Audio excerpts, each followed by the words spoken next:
Damon Kellner thought he had finally found the quiet corner of the internet, where art and goodwill still mattered. The award-winning novelist hosted Sparks and Quills, an ad-free forum where he critiqued teenagers' short stories, posted weekly craft lectures, and offered the kind of personal feedback he had never received when he was young. There were fewer than 200 members, and that was how Damon liked it. Handwritten letters might have been more romantic, but the asynchronous hum of posts and replies let him teach while drafting his own novels in a lakeside cabin north of Seattle. In early March, after a session on unreliable narrators, Damon noticed a new thread from an account created that same afternoon. The handle was plain, Opinion, and the post was terse. Pack NW offshore quake tonight. Power out 2:10 a.m. Keep flashlights handy. No greeting, no context, certainly no short story attached. Damon deleted it, assuming it was spam or a prank, and private messaged the user to remind them the site was for fiction.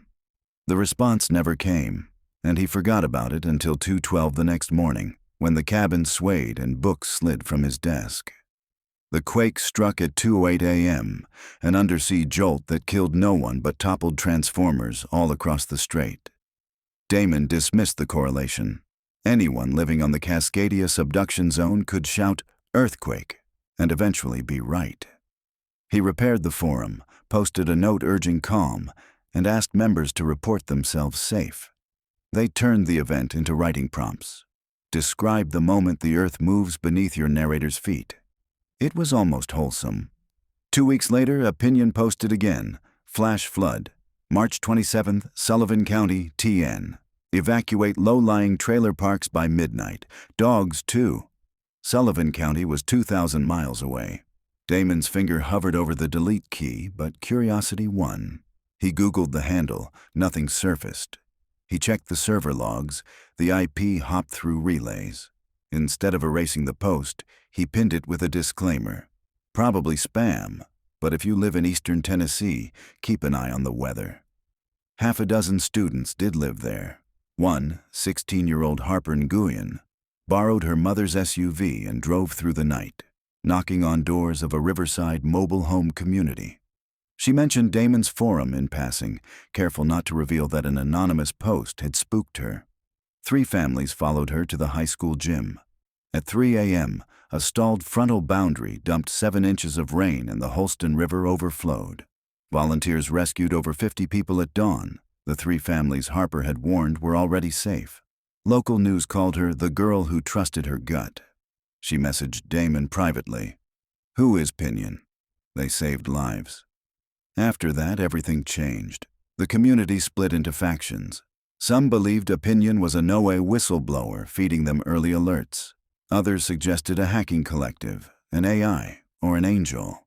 A few called the post's unethical fear-mongering that would erode the forum's purpose. Damon tried to moderate impartially, but the traffic spike was breathtaking. Membership doubled in a week, then tripled, and Opinion kept posting. April 9th, 0540 UTC. Popocatepetl ash plume, evacuation south slopes after rooster crow. Save the baby goats. April 15th, Mumbai commuter ferry capsizing, Pier 3, life jackets under bench. April 29th, EF3 tornado near Saratoga, Iowa. 1924 local, move the nursing home residents. Each prophecy materialized within hours, accurate down to the minute. The predictions came without explanation or proof, only the hint of moral imperative. Save the baby goats, move the nursing home residents. Damon's fledgling authors became field medics, volunteer dispatchers, rumor verifiers. They built spreadsheets, cross-referenced blood bank addresses, and wrote instructions for waterproofing insulin coolers.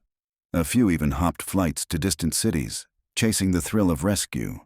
Their fiction output plummeted, but their adrenaline soared. Damon's inbox clogged with questions he couldn't answer. Who vetted these warnings? How certain were they? The novelist who used to debate Oxford commas now mediated life or death logistics. At night, he told himself he could pull the plug if things got dangerous. In daylight, he watched teenagers perform astonishing acts of kindness, tutoring evacuated children in parking lots, collecting pet carriers for displaced cats. How could he shut that down? The first hint of darkness arrived in May. Pinion posted, New Orleans, Industrial Canal Lock. The 05/18/2217 storm surge, breach inevitable. Boats near the levee could weaken the gate, move them or leave them. Your choice. The final clause unsettled Damon. Previous alerts carried implicit benevolence. This one dangled temptation. Intervene or don't. A few members, particularly a clever philosophy major named Juno, called it a quintessential trolley problem. Others furiously organized a volunteer phone bank, urging boat owners to relocate vessels. Ultimately, the surge rose, but the lock held. The city remained dry, and Damon exhaled. Then came June. The post was shorter, colder. Lisbon Fireworks Depot, 0606-1403, evacuate or film. Viral potential high. That language, viral potential, reeked of exploitation. Damon threw his weight around and announced a moratorium. No member would act on Opinion's warnings until an independent credibility panel formed. Some cheered, others accused him of censorship. The panel, of course, didn't exist yet. He requested volunteers and expertise far beyond his pay grade. Meteorologists, seismologists, psychologists. While they dithered, two Portuguese siblings in the forum went to the depot, flashed university badges, and convinced the manager to close early for electrical repairs. At 14:05, a fuse malfunction triggered an explosion that shattered glass for blocks. Had customers been present, the death toll would have been catastrophic. The siblings became folk heroes, and Damon's authority eroded overnight. He opened Zoom to do damage control, leaving the cabin lights dim to appear humble. 100 faces filled the mosaic. Teens in bedrooms plastered with K-pop posters, retirees clutching mugs, paramedics on break. Damon spoke like a father forced to admit he'd lied for their own good. "We can't mistake accuracy for benevolence," he said. "Someone, or something, is feeding us information. We don't know motives. We need ground rules." The chat scrolled too fast to read. A hill of exclamation points, heart emojis, and accusations accumulated. Finally, Juno unmuted. "What scares you more, Damon? That Opinion might be wrong, or that they might be right forever?" The novelist couldn't answer. That night, nursing a bottle of rye, he decided to research augury instead of drafting chapter 22 of his new manuscript. He cross-checked Pinion's timestamps with public seismic sensors, Doppler radar returns, Coast Guard traffic. The lead time averaged 4 hours, too late for standard models, too early for real-time sensors. He posted on anonymous cryptography lists, asking if anyone had seen data leaks from military satellites. No replies. At 3 a.m., the next prediction appeared: Tri-State Heat Burst 0701, 0335 CDT, ceiling fan salvation, hydrate hospitals. That was 26 days away, and the phrase ceiling fan salvation rang with literary cadence. Damon felt an electric chill. Opinion wrote like a fellow novelist. He drafted a direct message bristling with curiosity, anger, and appeal to craft.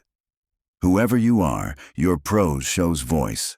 Talk to me, writer to writer." He hit send. The message disappeared into the void, as always. The weeks before July simmered with activity. The forum turned into a paramilitary logistics hive. Members in Missouri, Illinois, and Kentucky pre-stocked warehouses with IV fluids. Others crowdsourced maps of retirement homes whose HVAC systems were unreliable. Damon, glassy-eyed, watched the shift. Less joy, more compulsion. Writing prompts went unanswered. Threads once devoted to symbolism debates discussed triage protocols. Some posted selfies hoisting pallets of bottled water like trophies. A creeping narcissism fused with altruism. On June 30th, an argument flared. A newcomer named Lars claimed the predictions were a self-fulfilling hoax. "Heat burst? Easy. They'll hack a weather station, pump bad data, create panic," he wrote. "We're pawns. Harper, hero of Tennessee, replied, "Even if it's a hoax. Prepping hospitals for heat saves lives every summer. What's the downside?" Lars shot back. "Every hoarded resource is stolen from some other emergency. Triage of attention is still triage." Their debate spiraled until Damon locked the thread. He believed both were right. Altruism could be hoarded like gold, and yet who could begrudge the stockpiled ice packs? The heat burst came exactly on schedule. A downward plume of superheated air slammed into the region at 3:35 a.m., spiking temperatures from 75 to 101 degrees in 3 minutes. Power grids sagged, but hospitals, forewarned, had ice baths ready. ERs administered IV fluids to dozens of patients. Only 2 deaths were recorded, compared with the dozens typical of such sudden heat events. Local news hailed a mysterious tip network. Sparks and Quills members posted victory memes of thermometers melting. That same day, Damon received a terse email from the Department of Homeland Security requesting a meeting. The subject line simply read, "Integrity of Online Warning Systems." He ignored it at first, but they followed up, referencing Title 18, and he realized refusal wasn't an option. The agent, Alvarez, joined his Zoom call wearing a dark blazer over an Eagles t-shirt. "Off the record," she said, "Washington doesn't know whether to give you a medal or shut you down. Your forum is a magnet for do-gooders, but misuse is easy. Imagine if opinion predicts a pathogen release. Mass panic kills faster than germs." "I can't control the posts," Damon muttered. "Maybe not, but you control the platform." She looked tired. "Find the source." He tried. Server logs showed that Pinion never logged in. Their posts materialized as if injected straight into the database. He hired a security consultant who confirmed what Damon feared. The account possessed root-level access, higher than Damon's admin role. Someone had breached at the inception. One stormy night in mid-August, Damon wiped the server, installed fresh certificates, changed every password. Within minutes, a new threat appeared. Sacramento Dam, 0823-0450. You may patch the fracture. Or not. Erosion is beautiful too. It was like playing chess against a ghost who already saw the board's future. Damon stared at the words, heart hammering. He imagined thousands downstream. He pictured the alternative, letting the predictions circulate and spawning stampedes. He deleted the post, screenshot saved. 30 seconds later, it reappeared with one extra line. Delete again, and the choice vanishes for all. Was it a bluff? He couldn't risk it. Instead, he copy-pasted the text into a private channel and emailed state engineers anonymously. He phrased it as concerned citizen tip, provided coordinates, begged them to inspect the dam. They did, found hairline cracks, and scheduled reinforcement. Disaster averted, forum satisfied. But Damon felt an ethical ulcer blooming. Every success validated Opinion's power, tightened its grip on the community, and the language of optionality, patch it or not, grew sharper, almost seductive. Some members started using the phrase chaos agents about themselves, bragging about which side they'd choose if the next warning offered moral ambiguity. He remembered Juno's question, "What scares you more?" September arrived carrying a hurricane aimed at the Carolinas. No AA models projected landfall Friday evening.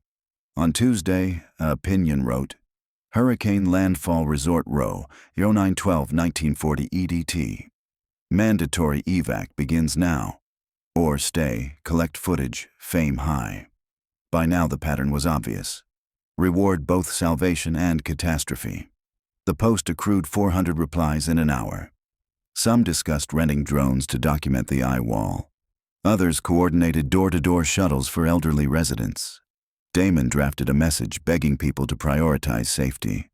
Then a private DM from Opinion landed in his inbox. 4 words, "Let's co-author destiny." He replied instantly. "What do you want?" The typing indicator blinked, vanished. No answer. That night, thunder rolled across the lake.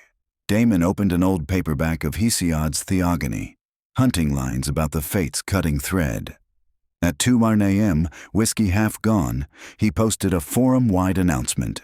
Effective immediately, Sparks and Quills will go offline for maintenance. Back soon, stay safe. He yanked the server cables, killed DNS entries, and stared at the blank screen. Outside, wind lashed the pines. A branch scraped the roof like a skeletal finger. Minutes later, his phone buzzed. No caller ID. He let it go to voicemail. Another buzz, another. He answered. A voice, genderless, filtered, but unmistakably human, spoke clearly. You fancy yourself a storyteller, Damon. Remember Chekhov's gun. Removing the platform won't remove the bullet. Only your narrative holds them back. He whispered. Who are you? An editor. The line cut. Damon powered the phone off, unplugged it. Too late. The damage was global. Without a common hub, the community fractured across social media, WhatsApp chains, subreddits. Rumors multiplied unmoored. Fake opinion accounts sprouted, predicting subway bombings and meteor impacts. Genuine warnings, if any, drowned in noise. People couldn't tell salvation from chaos. Damon's email overflowed. Where can we get real alerts? My parents won't evacuate without Pinion's confirmation. Harper wrote, Kids at school call me a fraud now. Why did you kill the forum? Lars wrote, Good, they needed detox, but next disaster's on you. Hurricane Nereus, despite forecasts, veered 30 miles south of Resort Row and weakened. Evacuations had still saved lives. Traffic evacuations always incur fatalities, but footage hunters, deprived of audience, stayed home. The body count was mercifully low, but the blame game exploded. 1 week later, Damon sat on the dock watching loon ripples. He'd slept little, eaten less, novel deadline forgotten. He imagined abandoning modern life, but he knew solitude was cowardice. He reopened the server. Not to public, only himself. He imported a sanitized database, no member accounts. He created a single board titled The Choice and left it blank. Then, heart-pummeling ribs, he typed, Opinion, if you're truly an editor, here's my draft. No more predictions. Give me motives or the story ends. Your move. He pressed enter. 5 minutes passed. Nothing. 10. Still nothing. At 15 minutes, a post appeared not under Pinion, but under Damon's own username. Impossibly. Motives are overrated. Stories need stakes. You provided a stage. I provided stakes. Audience wrote the plot. Isn't that collaboration? He shuddered. He typed, You exploit them. Reply, I reveal them. Heroes require peril. Damon's fingers trembled. He typed, Without informed consent, it's abuse. Pinion, using his name again, wrote, Ethics is just narrative preference. At that moment, Damon understood with bracing clarity. He couldn't outcode or out-argue whatever intelligence lurked behind the keyboard, but he could change the narrative architecture. He spent the next 36 hours coding a new platform from scratch, stripped of prediction forums, devoted solely to fiction craft. He embedded read-only archives of Pinion's predictions, annotated with outcomes and moral debates, like case studies. Users could discuss agency and narrative responsibility, but could not coordinate real-world interventions. He called it StorySafe. Registration required identity verification, age minimum 18. He knew teenagers would find workarounds, but friction mattered. Before launch, he posted a final public letter. We believed prescience absolved us from ordinary uncertainty. It did not. Writing and living require the same courage, to act without prophecy. This community will pursue craft, not clairvoyance. Any attempt to override that purpose will meet deletion. There are plenty of disaster feeds already. Follow experts, not anonymous editors. He clicked publish, opened registrations, and waited. Numbers trickled slowly. The thrill seekers vanished. The earnest remained, tentatively sharing short stories about ordinary family dinners or quiet heartbreaks. Silence felt like failure at first, then like relief. Weeks passed. Autumn gilded the lake. No predictions arrived. Juno submitted a nuanced essay on voice as moral compass, quoting the forum's turbulent months. Harper posted a flash piece about a girl who drives through rain to rescue strangers' pets. Lars surprisingly joined, contributing a satire about influencer culture during crises. They argued craft, not evacuation routes. One evening, Damon walked the shoreline under ember leaves. He checked the forum on his phone.